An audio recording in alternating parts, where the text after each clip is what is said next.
Hello students, तो आज हम स्टार्ट कर लेते हैं permittivity. It's a very important topic क्योंकि बहुत से स्टूडेंट को समझ में नहीं आता है क्या है सर ये परमिटिविटी।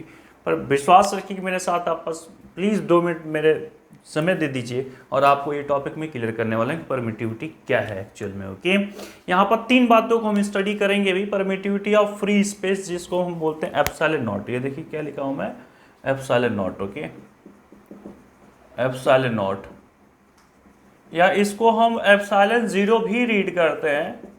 ओके, क्योंकि ये जीरो ही होता है, उसी को नॉट बोल दिया जाता है।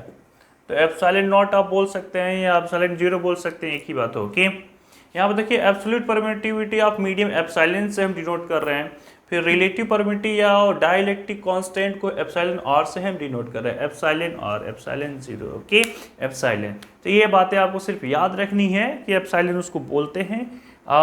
मैं बेसिक जब पढ़ा रहा था क्लास 11th का, तो भी वहाँ पर इसका नाम मैं बताया था कि ये जो है एप्सिलॉन इसको बोलते हैं। ओके, तो चलिए अभी स्टार्ट कर लेते हैं, परमिटिविटी को समझ लेते हैं और बहुत अच्छी तरह से आपको क्लियर होने वाला है परमिटिविटी। ओके, आइए देखिए, पहले इसकी डिफिनीशन कर लेते हैं, तो फिर 1 बाय 1 स्टेप में चीज़ों को प्रैक्टिकल भी करके देख सकते हैं, थ्योरी भी करके देख सकते हैं, हर चीज़ करके आप देख सकते हैं। देखिए मैं एक छोटा सा डिफिनीशन लिख रहा हूँ। It is a measure of, it is a measure of, किसका मेजर करने जा रहे हैं? रेजिस्टेंस का। किसका मेजर करने जा रहे हैं? रेजिस्टेंस का। It is a measure of, it is a measure of resistance of a medium, किसी मीडियम में, इन एन इलेक्ट्रिक फील्ड। कितनी छोटी बातें मैंने लिख दिया। ये डिफिनीशन जो है आप इसको थोड़ा सा गौर से रीड कीजिए तो आपको डिफिनीशन में ही सारी बातें क्लियर हो गई होंगी कि it is a measure of resistance of a medium. इसको पीछे से यहाँ से लेकर आइए, किसी भी मीडियम का रेजिस्टेंस को हम क्या करते हैं? मेजर करते हैं। किस में? इलेक्ट्रिक फील्ड में। उसी को हम क्या बोलते हैं? परमिटिविटी बोल रहे हैं। उसी को हम क्या बोलते हैं? परमिटिविटी बोल रहे हैं। तो कुछ बातें को आप क्लियर और अच्छी तरह से कर लेते हैं। ये देखिए, जैसे मान लीजिए कि हमारे पास जो है Q1 चार्ज है और जो सेकेंड है ये कौन सा चार्ज है? ये Q2 चार्ज है। हम इसको मेजर तो करते हैं। यहाँ पर देखिए हम फोर्स को जैसे मेजर कर रहे होते हैं, फोर्स हमारे पास क्या होती है? K Q1 Q2 upon R square. और K की वैल्यू को हम यहाँ पर पुट कर सकते हैं 1/4 पाई एप्सिलॉन नॉट। अभी तक हम जो जानते हैं, जो सीखे हैं, वो यही सीखे हैं, है ना। आपको मैंने यही भी सिखाया है। इसकी वैल्यू को मैं बता रखा हूँ 9 × 10⁹ पर सोचने वाली बात ये है कि ये जो मैं बताया हूँ 1/4 पाई एप्सिलॉन नॉट, ये मैं बात किया हूँ कि इसके बीच का मीडियम क्या होगा। ये जो 2 चार्ज हम लिए हैं, इसको कहाँ लिए हैं? तो एयर में लिए हैं या फिर वैक्यूम में, एक ही बात हुआ। ओके, तो हम बोल रहे हैं कि इसके बीच का मीडियम क्या है? इलेक्ट्रिक फील्ड जो जनरेट कर रहा है, ये भी इलेक्ट्रिक फील्ड जनरेट करता है, ये भी इलेक्ट्रिक फील्ड जनरेट करता है। ओके, तो इसके बीच का मीडियम क्या लिया गया है? इसके बीच का जो मीडियम लिया गया है वो एयर लिया गया है। तो वो एयर, यहाँ पर देखिए ए मीडियम मीन्स एयर की बात हुई, of resistance of a measure, कितना वो रेजिस्ट करता है। ठीक है, एयर कितना रेजिस्ट करता है। जैसे मान लीजिए कि मैं जो है इस पर फोर्स लगा रहा हूँ बोर्ड पर, ये देखिए फोर्स लगाया। ओके, 5 न्यूटन का फोर्स लगाया, 10 न्यूटन का फोर्स लगाया। ठीक है सर, अच्छी बात है। पर अगर मैं इस फोर्स को लगाते समय एक बीच में, सपोज हमने एक डायरी ले ली, ओके, ये डायरी, और अब हम फोर्स लगा रहे हैं, ये देखिए फोर्स लगा रहे हैं, अभी भी क्या उतना ही फोर्स पहुंच रहा होगा ये, या ये जो डायरी है ये कुछ रेजिस्ट कर रही है, उतनी फोर्स को नहीं जाने दे रही है। क्या आप बातों को समझ पा रहे हैं? तो ये जो डायरी है, ये जो मीडियम आ गया, पहले मीडियम एयर था हमारे हाथ और इसके बीच में, तो रेस्ट कम कर रही थी, पर ये जो डायरी आने के बाद ये ज़्यादा रेस्ट करने लगी है। अगर हम किसी पीलो को लेकर और फिर प्रेस करें और ज़्यादा रेस्ट होगा, है ना। तो डिपेंड करता है कौन सा मीडियम लेते हैं, क्या करते हैं। अगर हम किसी आयरन का पीस लेकर फिर उसको पुश करने की कोशिश करते हैं तो क्या होता है? तो आयरन कितना अब रेजिस्ट कर रहा है, कितना रोक रहा है। मीडियम भी होता है पर वो रेजिस्ट कितना करता है, कितना रोकता है, यही है परमिटिविटी। इसी को हम बोलते हैं परमिटिविटी। ओके, तो कितना रेजिस्ट करता है। अब यहाँ पर देखिए, जब हम बात करते थे कि एयर की, तो इसकी एक वैल्यू आती थी के की जो वैल्यू आती थी वो कितनी आती थी, 9 × 10⁹ आती थी। Q1 Q2 upon are square तो रहेगा, चलो ठीक है। पर अगर मैं इन्हीं दोनों चार्ज बॉडीज को अगर मैं एयर में ना लेकर वाटर में डाल दूं, किस में डाल दूं, वाटर में। थोड़ा 1 बाय 1 स्टेप आराम से चलते रहिए, ओके। इन्हीं दोनों बॉडी को मैं एयर में ना लेकर कहाँ डाल दूं, वाटर में, पानी के अंदर अगर मैं डाल देता हूं तो देखिए क्या होने वाला है आपके साथ, ओके। आपके साथ नहीं, माफ कीजिएगा, इस चार्ज के साथ में क्या होने वाला है उसको हम चेक कर लेते हैं। सपोज ये मेरा पानी है, ओके, वाटर है, और वाटर के अंदर में अब चार्ज को ले रहा हूं। एक चार्ज यहाँ है Q1 है और अनदर चार्ज यहाँ आपका Q2 है। अब मैंने वाटर, ये क्या है, अब कौन सा मीडियम है, वाटर है। अब जब वही सेम चार्ज में लिया हूँ, सेम डिस्टेंस पर लिया हूँ, चेक कीजिए मैं दो बातें बोल रहा हूँ कि सेम चार्ज लिया हूँ, जो Q1 Q2 जो पिछले केसेस में लिया था, सपोज 2 कूलम 3 कूलम, तो यहाँ पे वही 2 कूलम 3 कूलम, ओके। और जो डिस्टेंस उन दोनों के बीच का जो सेपरेशन था मैंने सेम लिया, सब कुछ सेम लिया। तो अभी जो फोर्स आएगी, अभी जो फोर्स आएगी मीडियम की, जो पीछे एयर का जो आया था, सपोज ये एयर लिख सकते हैं आप, एयर का जो फोर्स आया था उसका 1/18th टाइम आता है, 80th। ये देखिए, मीन्स पहले, अगर पहले के केस में जब एयर था, सपोज जब एयर था, यहां पर देखिए, तो जब ये एयर था बीच में मीडियम, जब बीच का मीडियम क्या था, एयर था आपका, तो सपोज फोर्स जो आई है वो 80 न्यूटन आई है। कितनी आई है, 80 न्यूटन। चेक कीजिए, मेरे ऐसा जनरल आपको समझाने के लिए बोल रहा हूँ, 80 न्यूटन आई, ठीक है। तो अगर अब इसी Q1 Q2 को यही r डिस्टेंस पर अभी मैं किस में रख दिया, पानी में रख दिया। अभी मैं किस में रखा, पानी में, वाटर में रखा हूं। तो अब क्या होने वाला है, यहां पर चेक कीजिए, 80/80, और ये देखिए, जरा देखिए तो कट हो गया ये, और ये कितना न्यूटन हो गया, ये सिर्फ और सिर्फ 1 न्यूटन बच रहा है। ये सिर्फ और सिर्फ कितना बच रहा है, 1 न्यूटन बच रहा है। अब फोर्स जो है पानी में जो लग रहा है वो यहाँ एयर में जो 80 लग रहा था, यहाँ पानी में आप चेक कर पा रहे हैं 1 न्यूटन लग रहा है। इसका मतलब क्या हुआ, इसका मतलब ये हुआ कि जो परमिटिविटी जो बीच में आपको जो नजर आ रही है, ये जो इन दोनों चार्जेस के बीच में जो परमिटिविटी है, जो वाटर है, वो बहुत ज़्यादा रेजिस्ट कर रहा है, इसका रेजिस्टेंस हाई है। तो उसी रेजिस्टेंस को हम मेजर कर रहे हैं, उसी को हम बोलते हैं परमिटिविटी। हो सकता है एयर की जगह पर अल्कोहल है, हो सकता है एयर की जगह पर और कोई लिक्विड हो या और भी कोई मीडियम हो, तो उसको भी हम मेजर कर सकते हैं। पर सबसे कम जो रेजिस्ट कर रहा है वो क्या कर रहा है, तो आपका एयर कर रहा है। जैसे हम बोलते हैं ना कि अगर हमको करंट को 1 पॉइंट से अनदर पॉइंट पहुंचाना है, पॉइंट ए से पॉइंट बी तक, तो एक मीडियम का नीड होगा। वो मीडियम क्या हो सकता है, वायर हो सकता है, वो मीडियम वायर हो सकता है। तो वो वायर अब किस चीज का होगा, वायर कॉपर का भी हो सकता है सर, वायर हो सकता है कि आपको ए से बी तक ले जाना है, एल्युमिनियम भी हो सकता है, वायर गोल्ड भी हो सकता है, वायर आयरन भी हो सकता है। तो देखिए मीडियम तो वही है, पहुंचाने वाला वही है, पर प्रॉब्लम ये है कि अब वो कितना रेस्ट करेगा। कॉपर थोड़ा कम करेगा, एल्युमिनियम उससे ज़्यादा करेगा, गोल्ड उससे ज़्यादा करेगा, आयरन सबसे ज़्यादा करेगा। तो ये डिपेंड करता है कि मीडियम हम वहाँ पर क्या वहाँ पर ले रहे हैं। तो ये जो रेजिस्ट कर रहा है, it is a measure of, अब आपको बिल्कुल याद होना चाहिए कि it is a measure of resistance of a medium in an electric field. अब इलेक्ट्रिक फील्ड कुछ बच्चों को नहीं पता चल रहा है, तो आप को मैं थोड़ा सा याद दिला देता हूँ। देखिए मैग्नेटिक फील्ड और ग्रेविटेशनल फील्ड तो आप पढ़ चुके हैं क्या होता है। मैग्नेटिक फील्ड किसको बोलते थे, यहाँ पर चलिए चेक कर लीजिए। तो सपोज एन और एस है आपके पास, बार मैग्नेट है, तो इसका एक फील्ड होता था ना, ये देखिए ये ऐसे, तो ये इस फील्ड का नाम क्या होता था, मैग्नेटिक फील्ड, ठीक है, मैग्नेटिक फील्ड। ये मैग्नेटिक फील्ड हो जाता था। अभी मैं आपको बोलूं कि ये पृथ्वी है हमारी, ये पृथ्वी है हमारी, कुछ भी यहाँ पर जैसे पेड़ से कुछ चीजें गिरती है तो नीचे आती है, तो क्यों आती हैं, क्योंकि ग्रेविटेशनल फोर्स वहां पर काम करता है, मतलब वहां पर भी एक फील्ड है, ओके। ऐसे ही जब हम बात करते हैं यहाँ पर चार्ज के बारे में, जब बात कर रहे होते तो चार्ज फील्ड जो है वो इलेक्ट्रिक फील्ड को डेवलप करता है। इसीलिए इसके बीच का जो फोर्स जो लगता है उसको एक नाम देते हैं, इलेक्ट्रिक फोर्स भी बोलते हैं। जैसे यहाँ ग्रेविटेशनल फोर्स बोला जाता है, वहाँ पर मैग्नेटिक का नाम लिया जाता है, वैसे यहाँ पर जो नेम दिया जाता है वो इलेक्ट्रिक फोर्स बोलते हैं।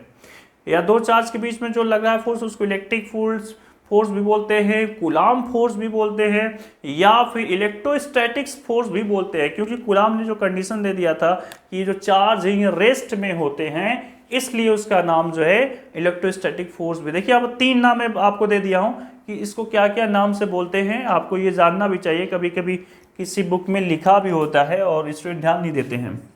ओके, देखिए मैं आपसे बोल रहा हूँ कि इसको इलेक्ट्रिक फोर्स भी बोलते हैं, इन दोनों के बीच में जो फोर्स लग रही है इलेक्ट्रिक फोर्स भी बोल देते हैं।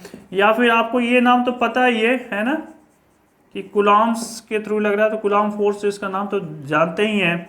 और एक और जो नाम है वो इलेक्ट्रोस्टैटिक है। इलेक्ट्रोस्टैटिक का नेम क्यों पड़ा? क्योंकि स्टैटिक है, स्थिर है, रुका हुआ है, रेस्ट में है। और क्यों रेस्ट में होना चाहिए, कूलॉम्स ने क्यों ये कंडीशन दिया था, ये बातें हम कर चुके हैं अपने पिछले क्लास की वीडियो में। अगर आपको नहीं पता है तो आप प्लीज विजिट कीजिए मेरे पिछले क्लास की वीडियो में और वहां से चीजों को सीख लीजिए। तो चलिए अब देखते हैं, कुछ कंडीशंस को चेक कर लेते हैं, कहाँ से रिलेशन आ रही परमिटिविटी को उसको चेक कर लेते हैं। अब फटाफट 2 मिनट में बातें को मैं फिनिश कर लेता हूँ अपनी। ओके, देखिए पहली कंडीशन हम ले लेते हैं, ये जो Q1 है ये जो Q2 है, एयर की बात कर लेते हैं। और दूसरी कंडीशन जो हम ले लेते हैं, ये जो Q1 है और ये जो Q2 है, वो किसकी बातें कर लेते हैं, यहाँ पर वाटर की बात कर लेते हैं कि बीच में पानी है, ठीक है, और यहाँ पर बीच में एयर है, वैक्यूम है। ओके, कुछ भी आप बोल सकते हैं। ओके, तो एयर और वैक्यूम की कंडीशन में हम बोल रहे हैं कि जब एयर है सर, तब आप बोल रहे हैं 1/4πε0, ठीक है, एयर के लिए परमिटिविटी ऑफ फ्री स्पेस। और Q1 Q2 अपॉन R², ये पहला हो गया। इससे आप देखें तो कोई मीडियम है, कोई जर्नी की वाटर में, तो वाटर जस्ट आपके दिमाग में रखने के लिए कोई मीडियम हो सकता है, अल्कोहल हो सकता है और भी कुछ हो सकता है। ओके, तो यहाँ पर क्या होगा, 1/4πε होगा, मीन्स उस मीडियम की परमिटिविटी। एप्सिलॉन मीन्स उस मीडियम की परमिटिविटी। यहाँ पर एप्सिलॉन नॉट लग गया, नॉट का मतलब 0 मतलब फ्री है, खाली हो के कुछ नहीं है। अब यहाँ पे देखिए फॉर्मूला क्या होगा, Q1 Q2 अपॉन R²। अगर मैं इन दोनों को डिवीजन कर देता हूँ तो F air upon F medium क्या बनने वाला है, एयर को पहले रख दीजिए, 1/4πε0 Q1 Q2 अपॉन R²। यहाँ पर सिर्फ मैग्नीट्यूड में रख रहे हैं, डायरेक्शन की बात नहीं कर रहे हैं। Okay, 1/4πε Q1 Q2 upon R²। ये देखिए आपस में कैंसिल आउट हो जाएंगे, ये कैंसिल आउट हो जाएगा, ये सबसे नीचे तो सबसे ऊपर चला जाएगा, ठीक है ना। ये देखिए कुछ ऐसा पहले आ रहा है आपके पास, ऐसा आ रहा है, तो नीचे वाला सबसे ऊपर जाता है, ये यहीं पर रुक जाएगा, डेट मीन्स हो जाएगा epsilon upon epsilon not. Epsilon upon epsilon not के ही इक्वल हम लिखते हैं रिलेटिव परमिटिविटी, इसी का रेशियो एसी के भी लिखते हैं, डायलेक्ट्रिक कांस्टेंट। ओके, एक ही बात है। तो epsilon upon epsilon not equal क्या हो गया, रिलेटिव परमिटिविटी की इक्वल हो गया किसी मीडियम का। रिलेटिव परमिटिविटी या फिर मीडियम एप्सिलॉन आर, यहाँ पर देखिए एक रिलेशन निकल के आ गया है। इसी को हम एप्सिलॉन को कभी कभी लिख देते हैं एप्सिलॉन अपॉन एप्सिलॉन नॉट। तो देखिए यहाँ पर जो हम लिखे ना मीडियम, तो यहाँ पर मीडियम पर भी कभी कभी जो फॉर्मूले लिखे जाते हैं ये रख दिए जाते हैं।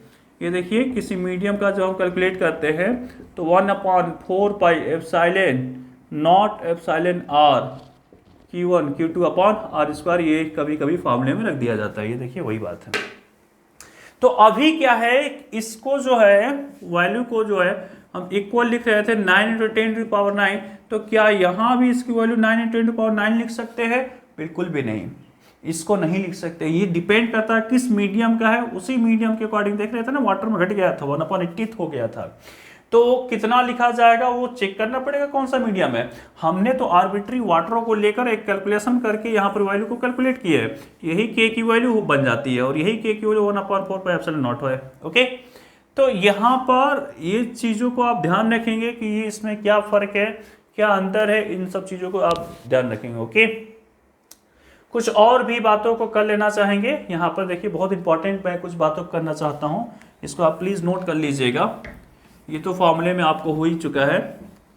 एक क्वेश्चन यहाँ पर अराइज किया जाता है कि 2 चार्ज है और दोनों चार्ज के बीच में जब मीडियम रखा जाता है तो कुछ लोग उसको बोल देते हैं कि सर जब भी आप रखेंगे मीडियम तो वो उसकी जो परमिटिविटी है वो डिक्रीज हो जाती है, ऐसा बोलते हैं। ओके, पर ये क्या जरूरी है कि हमेशा डिक्रीज ही होगी?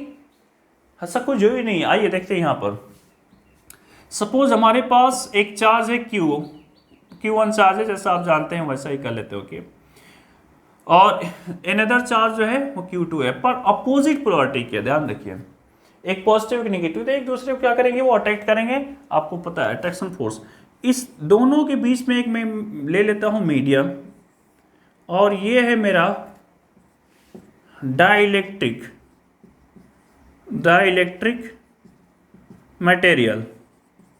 मटेरियल, ठीक है। अब कुछ स्टूडेंट परेशान होंगे, सर ये डाइलेक्ट्रिक मटेरियल क्या होता है? तो मेरे पिछले क्लास के वीडियो अगर आप देखे होंगे तो उसमें मैं इंडक्शन में मैं आपको समझाया था कि जब हम इंडक्शन कर रहे होते हैं, चार्जिंग आप मेथड में बताया था इंडक्शन, तो वहां पर जब इंडक्शन में एक मेटल के थ्रू भी किया था, एक नॉन मेटल की लिया था, इंसुलेटर लिया था, ठीक है। तो देखिए जब हम कोई इंसुलेटर ले रहे थे, यहाँ पर जस्ट आपको मैं रिकॉल कर देता हूँ, तो जैसे एटम होता है, तो एटम में क्या होता है, बीच में प्रोटॉन प्लस न्यूट्रॉन होता है, फिर साइड में क्या होता है, इलेक्ट्रॉन होता है। तो आपको मैं बताया था कि जब कोई चार्ज हम पार्टिकल लेते हैं, जैसे पॉजिटिव है, तो ये क्या करेगा, इसको अपनी तरफ इलेक्ट्रॉन को अट्रैक्ट करेगा। तो ये जो है जितने भी आपके ऑर्बिट्स दिख रहे हैं, ये अब ऐसे न रहकर ये कैसे बन जा रहे थे, ये इसकी तरफ कुछ शिफ्ट हो गए थे। जब इसकी तरफ कुछ शिफ्ट हो गए थे, चीज़ों को समझिए, तो इसका क्या है, सेंटर भी शिफ्ट हो गया था, इधर कहीं ना गया था। तो ये देखिए पॉजिटिव, ये नेगेटिव हो गया, तो ये डाइपोल हो गया था, ठीक है ना। इसी को हम डाइपोल पोलराइजेशन ऑफ एटम्स बोल रहे थे। अब मैं क्या आपको सिखा रखा हूँ, यहाँ पर मैंने सिखाया था कि ये तो चलो ठीक है, एक एटम में हो गया। जब हम किसी मेटल बॉडी की बात कर रहे थे और यहाँ पर चार्ज लिए थे, तो सभी एटम में ऐसा ही हो जाएगा, मीन सबके सब शिफ्ट हो जाएंगे। और शिफ्ट होने के बाद क्या बन रहे थे, यहाँ पर नेगेटिव, यहाँ पर पॉजिटिव, यहाँ नेगेटिव, यहाँ पॉजिटिव, यहाँ नेगेटिव, यहाँ पॉजिटिव। तो पोलराइजेशन ऑफ इंसुलेटर हो गया था, एक साइड नेगेटिव एक साइड पॉजिटिव, देख रहे हैं आप, इस तरह से पोलराइज हो गए थे। तो इंसुलेटर ही होता है, इंसुलेटर में जब कोई चार्ज रखते हैं तो देखिए पॉजिटिव यहाँ रखा हुआ है, तो डेफिनेटली नेगेटिव वाले किधर आ जाएंगे, इधर आ जाएंगे। ये देखिए नेगेटिव वाले सब के सब इधर आ गए, ठीक है ना, आप चेक कर पा रहे हैं, नेगेटिव वाले सब के सब किस साइड आ चुके हैं, इस साइड आ चुके हैं। तो देखिए इस साइड सब के सब आ चुके हैं। अब क्या होने वाला है, ये देखिए इधर आ गए हैं, ठीक है। अब बातों को समझ लेते हैं। Q1 और Q2 एक दूसरे के ऊपर फोर्स एक्सर्ट करेंगे। सपोज Q1 इस पर F1 फोर्स लगा रहा है और ये भी इस पर F2 फोर्स लगा रहा है, ओके। किस तरह से फोर्स को लिखते हैं आपको पता होना चाहिए कि इस पर जो फोर्स लग रहा है ऐसे लगता है ना। इसको लिखने का मैं मेथड पर बता रखा हूँ कि force on charge Q1 due to Q2, ये लिखने का मेथड भी आपको बता रखा हूँ कि फोर्स किस पर लग रहा है, 1 को पहले लिखना है जिस पर लग रहा है, किसकी वजह से लग रहा है, Q2 की वजह से लग रहा है, तो ये हो गया आपका, ओके। अब जरा इस पर बात कीजिए, तो यहाँ क्या होने वाला है, ये देखिए पोलराइज हो गए कि सब के सब नेगेटिव हो चुके हैं और ये पॉजिटिव है। तो इसको जो है Q1 पर एक फोर्स यहाँ भी काम करेगा, चलिए इसको नेम दे देते हैं FM, ठीक है। यहाँ पर देखिए, यहाँ पर देखिए, यहाँ पर नेगेटिव और यहाँ पर पॉजिटिव है, इसको अपनी तरफ ये अटैक करने की कोशिश कर रहे हैं सबके सब, यहाँ भी नाम देते हैं FM। तो जो रिजल्टेंट फोर्स है अब क्या होगा, वो Q1 को जो लग रहा है वो सिर्फ ये नहीं लगेगा, वैसे देखिए ओवरऑल तो ये भी करेंगे पर एक दूसरे को कैंसिल आउट करते जाएंगे। जो रिजल्टेंट फोर्स है Q1 पर, अब वो क्या होने वाला, मैं 1 लिख लेता हूँ डायरेक्ट, ओके। F12 ये तो जो कर ही रहा है, प्लस ये देखिए FM, ये जो डाइलेक्ट्रिक मटेरियल जो लगा रहा है ये भी FM, इस दोनों का सम देख रहे हैं। अब रिजल्टेंट फोर्स कुछ अधिक होने वाला है, अब रिजल्टेंट फोर्स क्या होगा, कुछ अधिक हो जाएगा, मीन्स ये जो FM जो लगा रहे हैं ये कुछ अधिक कर देंगे। डाइलेक्ट्रिक मटेरियल को जब हम उसके बीच में रख दिया हमने, Q1 Q2 के बीच में, मीडियम के बीच में हमने रखा, क्या सेम पोलैरिटी के रहेंगे तो भी इससे एज इट इज काम करेगा। देखिए तो जरा सेम पोलैरिटी का रहा तो क्या करने वाला है, पहले के फोर्स को चेक कीजिए, तो मैं बोल रहा हूँ कि सेम पोलैरिटी, तो यहाँ पर चलिए देखते हैं क्या फोर्स में कुछ बदलाव होने वाला है या एज इट इज। यहाँ पर पॉजिटिव होगा तो इधर ही आएगा, पर यहाँ भी पॉजिटिव हमने ले लिया, तो पॉजिटिव ले लिया तो इसकी पोलैरिटी क्या हो जाएगी, इस साइड वाले की पोलैरिटी भी तो चेंज होगी ना। ये देखिए इस साइड वाले की पोलैरिटी चेंज होगी, आप चेक कीजिए, इस साइड वाले की पोलैरिटी आपको क्या होने वाली है, चेंज होने वाली है, ठीक है। इस साइड की पोलैरिटी चेंज हो जाएगी, इस साइड की। देखो पॉजिटिव जब होता है तो पॉजिटिव एक दूसरे को क्या करता है, ये Q1 है ये Q2 है, तो F12 इसको इधर रिपेल करेगा और ये इसको इधर रिपेल करेगा। पर यहां पर आप चेक कर पा रहे हैं कि जो बीच में आपको दिखाई दे रहे हैं ये देखिए बीच में जो डाइपोल जो नजर आ रहे हैं, ये तो अभी भी इसकी उसको फोर्स अंदर की तरफ लगा रहे हैं, ये भी इसको फोर्स का इनसाइड लगा रहे हैं। तो ये इधर तो लगा रहा था, ये वाला जो Q2 था इसको इस साइड रिपेल कर रहा था, पर ये जो डाइलेक्ट्रिक मटेरियल आपने रख दिया बीच में, ये इसको अपनी तरफ अट्रैक्ट कर रहा है। तो अब जो सम होगा, ये वाला जो फोर्स है F12 है, और ये जो फोर्स है Fm जो है मटेरियल का, जो डाइलेक्ट्रिक मटेरियल का, अब तो दोनों अपोजिट है, और वेक्टर में जब अपोजिट होता है तो फिर माइनस करना होता है। तो क्या ये फोर्स सेम रहेगा? तो अब नहीं रहेगा, अब कम हो जाएगा। जब सेम पोलरिटी आप जब ले रहे हैं Q1 Q2 सब जो सेम पोलरिटी लिख रहे हैं और बीच में डाइलेक्ट्रिक मटेरियल को आपने कर दिया, तो अभी फोर्स कम हो चुका है, ओवरऑल जो फोर्स है कम है। और जब अपोजिट मटेरियल में डाइलेक्ट्रिक आपने रख दिया तो वहां पर फोर्स क्या हो गया? अधिक हो गया। तो देखिए किस तरह से हमने मीडियम को वहां पर जैसे ही ला रहे हैं, कूलॉम्स फोर्स में क्या कुछ परिवर्तन हो रहा है आपने यहाँ पर चेक किया। हमने एयर में रखा, क्या हुआ? हमने वाटर में रख दिया, हमने क्या हुआ? अब आपको परमिटिविटी का जो कॉन्सेप्ट है, परमिटिविटी क्या है? So it is a measure of resistance of a medium in an electric field. So that is all over about the permittivity. I think you like my video, okay? Please watch and share my video, okay, and subscribe. Thank you all.